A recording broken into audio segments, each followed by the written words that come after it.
So my story begins about 10 years old when in Hoboken, landlords were paying arsonists to burn Hispanic and African American families out of their home.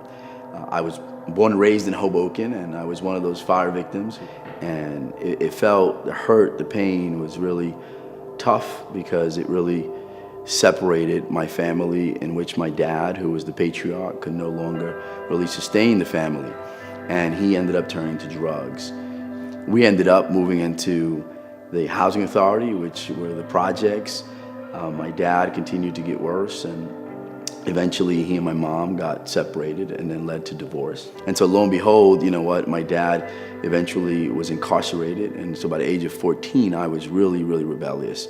Extremely upset with God, always wrestling, like the story of Jacob, just simply wrestling with him and not wanting any acceptance or responsibility by what God had done to us is what I felt. I put the blame on somebody else.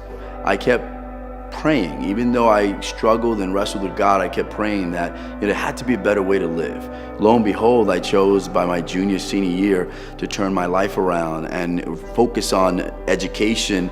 And the uniqueness to my story is that I became the executive director of the very same housing authority, which I grew up in, because I vowed that I need to bring change and hope to those families. God said to me, "You have a greater story to tell. There's a plan that I have for you," because I always thought it was my doing, my plan, my righteousness. No, but it was all along His. I needed to take that step. I needed to take that leap.